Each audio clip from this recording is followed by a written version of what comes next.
I'm a Taiwanese national, by the way. What is your current citizenship or UK. Ako si Kuo-Fang, citizen Taiwan. nationality po? India. Indian. Opo.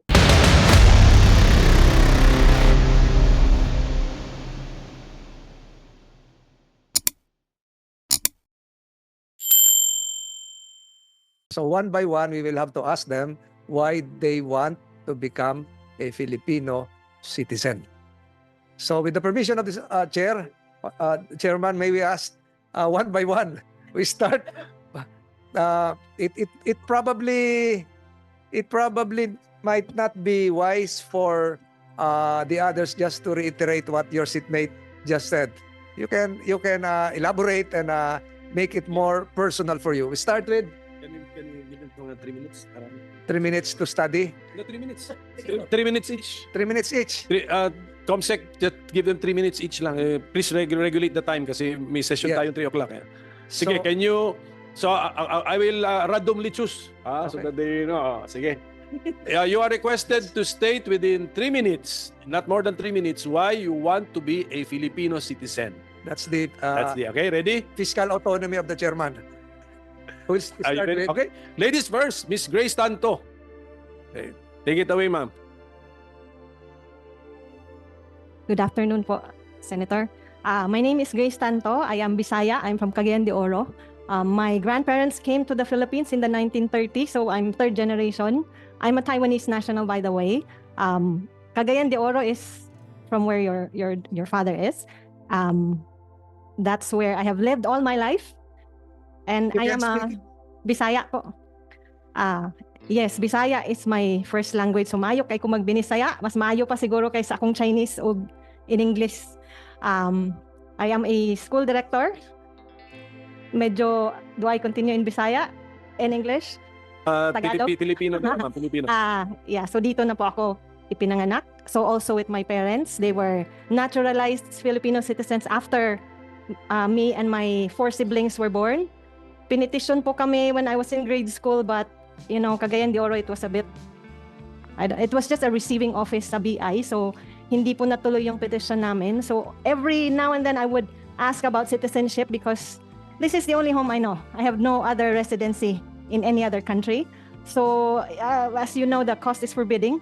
So as an educator, and I'm a pastor as well, my funds would go to my children's education, of course. And but now I feel like it's the right time. My children are growing up. I'm supposed to come into the headship of the school, but I cannot because I'm not a Filipino citizen yet. My school head is waiting to retire as soon as I become one, and he's running 70. So therefore the urgency and the appeal po. So I hope this will merit your approval. Thank you. Married to a Filipino? To a Korean missionary who has been serving with me for over 20 years.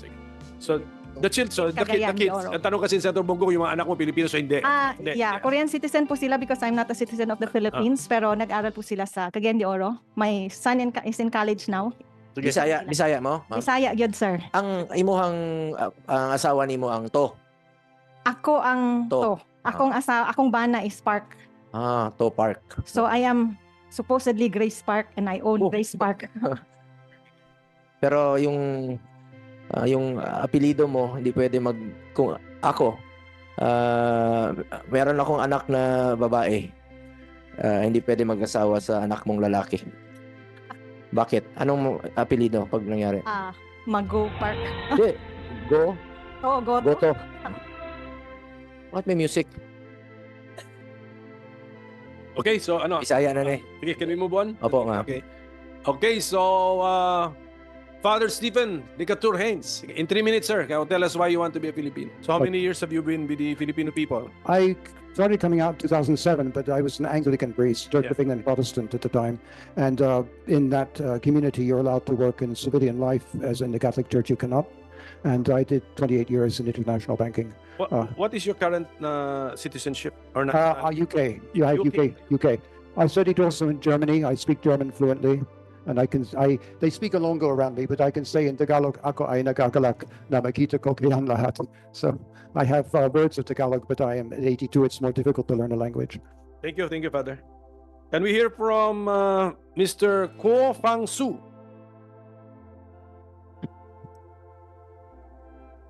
Senado, magandang hapon kayo lahat. Ako si Kuo-Fang, citizen Taiwan. Tumating ako sa Philippines 1993, 22 years old, 1954, almost 32 years dito na ako. Dito ako sa Talapao sa construction. Talo kami magkapatid. And pati yung anak ko, tumating dito 10 years old, ngayon 30 mahigit na. Mahal namin dito sa Talapao. Saka nakikita namin dito mga Pilipino, maganda yung pagkisama, mabait, masisipag, malulong matsaka. Yan yung natutuwa kami. Kaya gusto namin sana maging Pilipino, gusto namin habang buhay na dito na hanap buhay. Kasi sa sobra bait sa Pilipino and sobra tulong sa amin sa mga government, bigay namin sa trabaho. Negosyo na kayo. Opo. Meron kami negosyo sa supit sa construction. Construction po. Opo. Magkasama kayong tatlo magkapatid. Opo. So, pag tinanong kita saan kayo nakabase? Saan kayo nakabase? Sa Subic? Supit. Una sa 1993 to 2004 sa 11 years nasa Manila naka-construction. Simula 2005 hanggang ngayon puro sa base sa Supit. SBMA. Okay. Sige, ma'am. Mamaya na tayo kung ano yung mga contribution natin sa lipunan natin. Sige, can we hear from Father Job Kalarakal Umen? Opo. Yes, Father. Good afternoon, Honorable Chair and all the Honorable Senators and the Congressman. Good afternoon po, magandang hapon po sa ating lahat. Ako po si Father Joe. Medyo mahabang apelyido ko, pasensya na po kayo. 42 years na po ako dito sa Pilipinas. I celebrated my 22nd birthday here in the country. First 6 years, nag-aral ako sa theology sa Tagaytay, Divine Word Seminary. Pagkatapos ordinan kong pari, 1988 sa Isabela, sa North. So I was assigned in the Diocese of Ilagan. Dahil ang mga eskwelahan ng mga parokya namin sa Ilagan po, sa Diocese of Ilagan. Doon po ako sa 18 years, iba-iba mga parokya bilang parish priest. Meron din kami eskwelahan, Lasalet Missionaries. Then, 2006, lipat nila ako sa seminary po namin sa Cubao. So I was there for 16 years as rector. Then 2022, lipat nila ako sa parokya namin ngayon sa Santo Nido Congreso Parish, Bagumbong, North Caloocan. Doon pa ako makilala si Congressman Malapitan. Talagang sa true to his name, madaling malapitan. Mabait na tao. Talagang since matagal na po ako dito sa Pilipinas. Hindi po. Madali na makahanap. Kung hindi ganun pala ako dito ngayon sa harapan ninyo. So masarap dito sa Pilipinas. So 42 years, it speaks of my love for the country, Philippines, and the Filipinos. Maraming salamat. What's po. na nationality po? Indian. Indian. Opo. Apo. Salamat, Father. Po. Okay, so can we hear from Mr. Wonsuk Hyo? Is it Hyo? Yes, Your Honor. Hyo, Thank you. yes. Good afternoon, Your Honor. Thank you very much for your time. Senator Sherwin, thank you much for the deep introduction, and I'm very humble for that. Appreciate it a lot. Your Honor, I'm a Korean national. I've been here since 1993, which equates to about 32 years in the Philippines. I have graduated grade school and high school here. Then I moved on to the U.S. to study. Came back to help our family business. Our family business that my father built is in the shipping industry. We send seafarers to all over the world, mostly to Korean and Japanese principals. The country has given me so much, aside from a family, the culture, the comfort. Most importantly, has given me a wonderful education about life and about people. And I feel like it's an opportunity for me to be able to give back to the country that's given me so much. Hence, I'm applying for the Filipino citizenship. Thank you, Your Honor. Marunong mag-Tagalog o mag-Pilipino? Konti lang. Marunong. Kasi konti lang, grade school ka pa eh. Dito eh. Anyari? But sadly, I went to ISM where it's mostly, it's mostly spoken in English. Well, anyway, Comsec, sabi mo walang mga kaso to mga to, di ba? So believe ako kasi si Mr. Hio is in manpower. Oh, tagal, to be in the manpower business and then to have no case. You must be a very conscientious agent or employer. Yes, Your Honor, we are. That's, You live in Valenzuela as well? No, Your Honor, I live in Makati. the chair acknowledges the presence of Senator Bato de la Rosa. You want to make a statement, sir? Nasa citizenship na tayo, mga... Thank you, Your Honor. Thank you, Wonsok. Okay. Can we hear from Mr. Bulls Shemishu Ashurian? Good afternoon po, Your Honor. Ako si Bolas Ashurian. Almost 10 years ako dito sa Pinas. Nag-base kami sa Joan Romblon. At saka may bahay din dito sa Cainta Rizal. Naganak ako sa Abu Dhabi, UAE. Iranian national. Kahit isang beses hindi nagpunta kami sa Iran kasi walang pamilya doon. Yung tatay ko at nanay ko naglipat sa Amerika. At saka namatay sila doon. Kaya pala may family business doon kami. At saka nag-base ako dito kasi yung asawa ko at saka anak ko dito po. At saka meron kami maliit ng negosyo sa John, small restaurant. At saka mahal ko ang Pilipinas kasi dito ang bahay ko talaga at saka yung pamilya ko dito. At saka yung kultura dito is maganda, simple lang. Yung Pilipino, very are welcome and Mo pamilya mo nandito. So ano ang asawa mo? Ay, asawa ko at saka anak ko po dito doon. Filipina. Opo. Kaya pala, Filipina. Yung anak, Pilipino. Opo. Oh, automatic Pilipino yun. Opo. Oh. May Welcome. Joan Romblon. Welcome, ma'am. Welcome. Pero ilang years ka na sa Pilipinas? Malapit na mag-10 taon. Oh, may clip pa lang, ha? Opo. 10 years. Opo. Okay, pero relatively short. Okay, so can we hear it from Kuo-Chih Su, Kuo-Chih Su, the brother of Kuo-Fang Su. Tama, magkapatid po kayo? Opo. Maganda hapon. Sino mas matanda? Ako. Kuya. Ako yung kuya. Opo. Ako si Kuo-Chih Su. Talo kami yung kapatid. 1993 punta kami dito. Napansin ko yung Philippines sa panahon, wala siya malamin. Kaya yung buo taon, kaya may silang.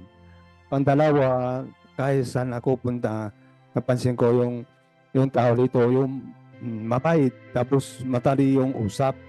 Tapos lalo sa trabaho, yung talaga marunong yung tulong-tulong. Masarap yung kasama sa trabaho. Tapos, yung kami dito, yung kahit sama-sama ganun, kahit hindi sa trabaho, maganda yung kasama. Tapos sanay na dito. Sanay na. Kailan kayo dumating sa Pilipinas? Sabay-sabay ba kayo magkakapatid dumating sa Pilipinas? Ito yung kapatid ko, 1993.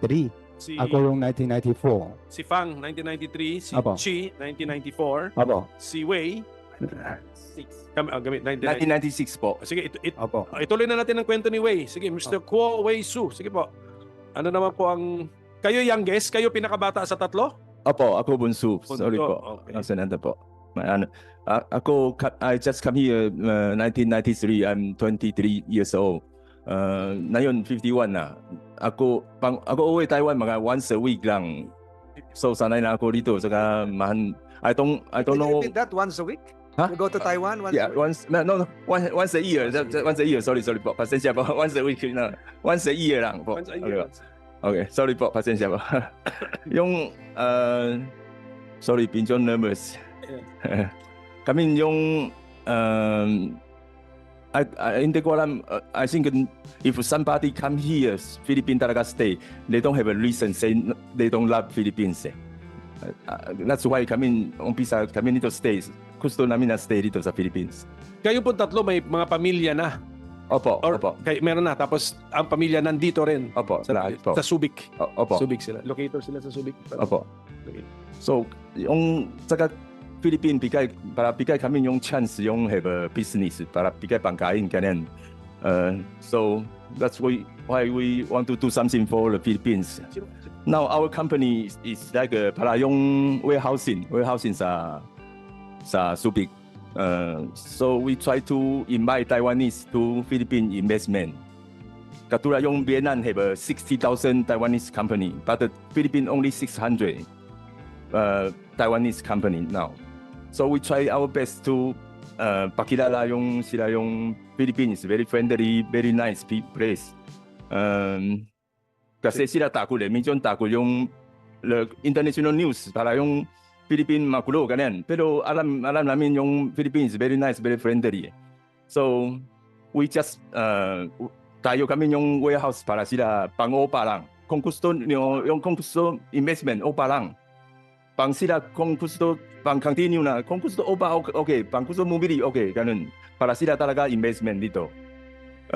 Now we have in my 2 factory yung para gawa shoes. Sila employee magame 8,000 ganyan. Tapos yung lahat, yung iba-iba small companies, maybe... Saan yung shoe company mo? Isa sa Clark, isa sa Subic. Galing, okay. Tapos yung lahat meron yung 15,000 yung employee. Pag sinabi mong business mo, sa'yo yan, hindi kasama mga kapatid mo? Hindi, kapatid kami lahat. Sama-sama, yeah. Okay. Sama-sama kami lahat kasi hindi kami yung magaling. So thank you. Salamat Okay, po. sir. Opo. Salamat po sa inyo. Last but not the least, Mr. Fai Shik. Yes. Salamat po. So finale ang ako. Okay, maraming salamat po to the chair and to the senators and the congressman present here and everybody else. I've lived in the Philippines for 31 years. I first came here to do my master's at AIM, and then I won the lottery because I met my wife. She's there. Filipina? Filipina po. That was 31 years ago. We got married, and then I took her to Pakistan with me because that's where I'm originally from. And so that she could understand what the culture was that I came from, to get to know my parents. And after about a year plus, we decided that that's not where we wanted to bring up our future children. I've also lived in the UK. She's lived in the US. And we made a decision 31 years ago that the values in the Philippines is where we would like to bring up our child, because the child is a product of not only the house but the environment that you brought up in, and all that you interact with and all that you're exposed to brings forth what that child will be in the world. So today, my daughter is 27 years old. She was educated in the Philippines. She's Filipina, of course. And she is now living in London, working at KPMG, one of the top consulting firms. And that is a product of the education that she received here and the opportunities that we got as a couple. In my 31 years, I was in the corporate life for 5 years. I was responsible for helping Ford establish itself in the country. And so I set up the distribution network, and we launched the brand. But 24 years ago, I started my first company, and we do strat consulting and brand for Google in Asia Pacific, Nissan, Mazda, Ford. We also service locally the Ayala group of companies with BPI and Ayala Land. And my wife, because women are always better with money, is our CFO, and she's also head of admin and HR. And together we've built a group of companies that has now established itself, if I say so myself, as possibly the best automotive marketing firm in Asia. And I am the only non-Filipino in that company. I think in my 31 years, I have been welcomed. I've been given a lot of opportunities. I have never felt like an outsider. And I'm 57. You take out the 31. I've spent more than half my life in the Philippines. I feel that the culture, values, my feeling inside, I might not look it outside, but my feeling inside is I belong here. So I would like that opportunity so that you would consider giving me citizenship. That's my 3 minutes up. You look Filipino now because your attire is Filipino. Maraming salamat. Thank you. Okay, who among the 9 whose country of origin does not allow dual or second citizenship? So the 3 of you, so Father Umen, Mr. Sheikh, Mr. Hyo, and Mr. Ashurian, once you become Filipino, you will lose your current citizenship. Tama? That's Tama yun. Yes po. Tama yun. Okay, sige. Okay, basta klaro yun. Okay. So, anong gawin natin? Ipa-acquire natin sila ng lupang hinirang? Kaya nyo na? Kaya nyo nang awitin ang pambansang awit ng Pilipinas? Kaya ninyo? Hindi. Taas ang kamay yung aamin na hindi pa niya kaya ngayong araw. Kaya ninyo? Ba, galing.